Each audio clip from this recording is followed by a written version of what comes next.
তো ফোনটা আমার এক ছোট ভাইয়ের কাছে দিয়ে বললাম যে এরকম একটা ভিউ, একটা ছবি না তুললেই নয়, তো তুমি আমার কিছু পিক তুলে দাও। তো তার কাছে দেওয়ার পরে দেখি সে ছবিগুলো না তুলে আমার ভিডিও করতেছে। তো যাই হোক, ভিডিওটা কিন্তু অনেক সুন্দর হয়েছে, যার কারণে আপনাদের মাঝে এই ভিডিওটাও শেয়ার করতেছি। হ্যালো এভরিওয়ান, কি অবস্থা সবার? আশা করি সবাই ভালো আছেন। তো আলহামদুলিল্লাহ আমিও অনেক ভালো আছি। তো আজ হঠাৎ ঘুরতে ঘুরতে চলে আসলাম আমাদের মাঠে। তো আমাদের মাঠটা দেখতে কেমন আজকে আপনাদের সেই জিনিসটাই দেখাবো। তো চলেন শুরু করা যাক। সো গাইস, হাঁটতে হাঁটতে আমাদের মাঠের শুরুটা আপনাদের একটু দেখাই। এই যে দেখতে পাচ্ছেন, এখন হচ্ছে সরিষার সময়। তো আশেপাশে যত দূর চোখ যায় শুধু সরিষা আর সরিষা। এই যে দেখতে পাচ্ছেন যে মাঠের ভিতরে যে রাস্তা, এটা কিন্তু পাকা রাস্তা না, একেবারে কাঁচা রাস্তা আপনারা দেখতে পাচ্ছেন। আর এই যে শীতের সময় যে দেখেন যে খেজুরের যে রস বা গুড় আপনারা খান, এই যে খেজুর গাছ কাটা হয়েছে, এখান থেকেই রস সংগ্রহ করা হয়।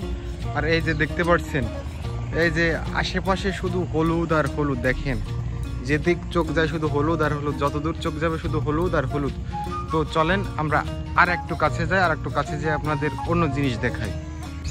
তারপর আমি নেমে গেলাম সরিষা খেতে। ছোট ভাইকে বললাম কিছু পিক তুলে দেওয়ার জন্য। তো আমি নাম দিয়েছি নিচে, আর ও অলরেডি কিন্তু ভিডিও করা শুরু করছে, আমি নিজেও জানি না। তারপর চেক করে দেখি যে ও ভিডিওটা করছে। এখন ভিডিওটা দেখে আমারও ভালো লাগলো, তাই আপনাদের মাঝে ভিডিওটা শেয়ার করলাম। তো গাইস, হাঁটতে হাঁটতে আমরা আর একটু সামনে এসেছি। দেখেন এই যে দেখতে পাচ্ছেন, এই যে একটা আছে ঘের, ঠিক আছে, মাছের ঘের।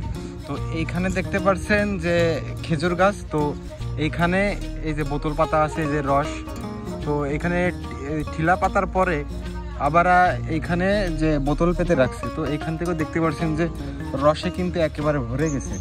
তো আমরা আরও সামনের দিকে এগোচ্ছি। দেখেন আশেপাশে শুধু কলা গাছ আর কলা গাছ, যে এই ঘেরের পাড়ে শুধু আশেপাশে কলা গাছ আর কলা গাছ। মাঝখানে আছে এই যে রাস্তা। দেখেন এইখানে আসার ফিলটাই একেবারে অন্যরকম একটা ফিল, ঠিক আছে।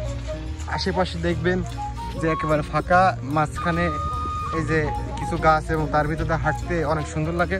তো আমরা এগোই যাচ্ছি। আমরা দেখতে পাচ্ছি ওই যে দূরে কিন্তু এই ঘের থেকে মাছ ধরতেছে। তো আমরা এখন ওইখানে যাব। অনেকটা পথ হাঁটার পরে আমরা চলে আসলাম যেখানে মাছ ধরতেছে সেইখানে।